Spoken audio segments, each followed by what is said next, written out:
Welcome to LC Screen Talk. My name is Larry, and this is my review of Brittany Runs a Marathon. Tonight's screening provided another big poster. Last couple of little promotional posters I've gotten have been this larger size. We also got these fun little shirts, which is great because I found out I was going to this screening last minute and was not dressed for the occasion. So it's nice to have something appropriate to wear for my review.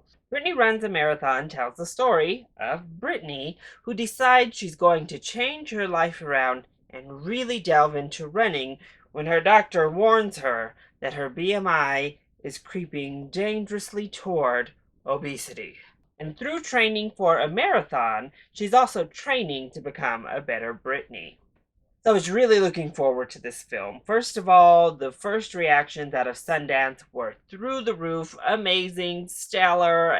The hype was real. Plus, I have always been about body positivity and really being on that movement for as long as I can remember, honestly. And I liked the idea of a body positive film about exercising and about being active, about bettering yourself as a person, but maintaining that body positivity within that.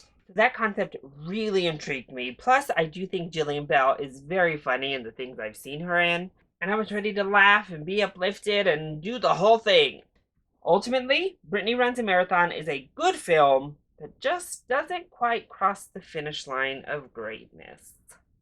So let's go ahead and talk about those positives first. Well, Jillian Bell is the biggest positive for me. She is fantastic in this movie. Not only is she very funny and really good with the one-liners, the quick wit, this dry sarcasm, as you'd expect from her previous work, she brings this character fully to life. A three-dimensional, really deep character study of Brittany, and it's great. She does a wonderful job, adds so many layers, conveys all of the emotions needed, and honestly brings this person to life. Never do you feel like you're watching a performance. She embodies the person. And I would say really almost all of the performances are very strong. They're very relatable. And you do feel as though you're kind of just watching people interact for the majority of the film.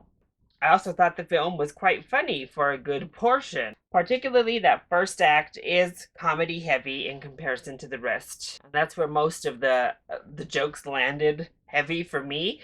Probably also because I heavy related to Brittany, where she starts out at in this film. I was right there with you, girl. But the sarcasm, the wit, the self-deprecation, all of that type of thing works so well in the first act of the film, and it really sets it up. Then we get into that second act, and it sets up all of the drama beats really well. We go to much darker places than I was anticipating going to, and it all works really, really well. You're laughing, you're feeling, everything kind of is coming together for a good 2/3 of this film. But ultimately, it becomes difficult not to be smiling and kind of cheering near the end of the film because of what they lay down in the first two acts.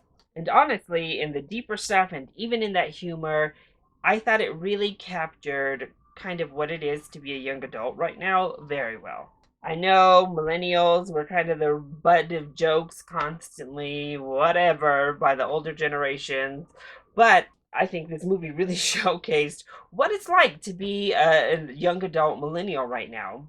In all the ways, in the positives, in the negatives, in the way in the way people sabotage themselves, but also in ways that the economy and the way things are set up just are.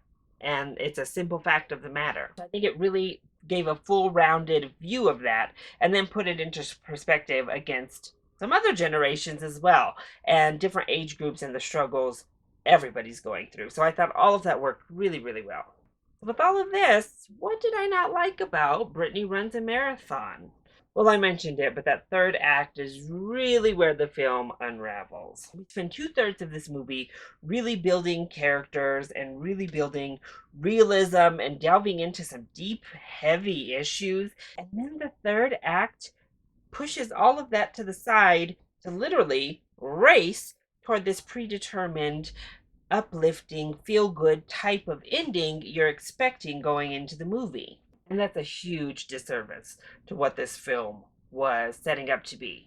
All character development is pushed to the side. I have to say, a big problem is that they take our main character, Brittany, from someone who's very relatable, who you connect with her sarcasm, you connect with that internal self loathing. They take it and they're not able to stay on that really fine line in media. Right around the end of the second act, beginning of the third act, she just falls flat into unlikable. She was already in a bit of a neutral zone where some people already weren't going to like her, and she wasn't your typical lead, which is what made her so complex and great. But then they just drug her straight into an unlikable character. And then, furthermore, what amplifies that problem is that the third act does not give you the time, does not give you the conversations, does not give you the development to uplift this unlikable character once more. The audience is asked to just go to that uplifting ending without actually laying any sort of groundwork to get us back to that level. And that's a huge shame. Because as I said, the first two acts were so good at building all of this. For the film to kind of just collapse in on itself and then try to rush to get back to where it was and where it wanted to go was quite alarming. And honestly, all of my problems happen in that third act. Character relationships and where they go and how they fluctuate really bothered me. Brittany continued to bother me. And then the big event, the New York City Marathon, bothered me as well because honestly, this movie turns into a commercial TV ad. Not only for the New York City Marathon, which it really sells. If you had just shown me that portion of this movie, I would have legitimately thought it was an ad for the New York City Marathon. With the dialogue over the top and all the people, everything about it was just so cheese factor to me that I couldn't really digest it. And also, it turns into an advertisement for Beats, all in one. This really sophisticated, layered, deep film that was starting to open up doors to tackle some really complex issues devolves down to the point where it's an ad within a film. And that's a bummer to me. So overall, Brittany Runs a Marathon will be a perfectly fine crowd pleaser. However, do not go into this film expecting the best movie of the year because unfortunately, the third act failed so hard that it just doesn't earn the uplifting moments that you're supposed to feel by the end. And you'll feel them because the manipulation is strong there, that you'll get back up there. However, looking back, it might feel just a bit hollow. So I would say if you are looking for a kind of snarky comedy that has some uplifting moments to it, I would go ahead and give Brittany Runs a Marathon a matinee. However, if you like a good dramedy in general, matinee sounds about right too. So that is my review of Brittany Runs a Marathon. I hope you enjoyed it. If you did, go ahead, click like down below and subscribe to the channel so you are always up to date on our latest videos. Also, join in on the discussion. Are you excited to see Brittany Runs a Marathon? And what is your favorite film about training for an event? Let me know either in the comment section down below, or you can hit me up on Twitter. I love you all so much for your support. Mwah! Thank you for watching, and I'll see you next time. Bye!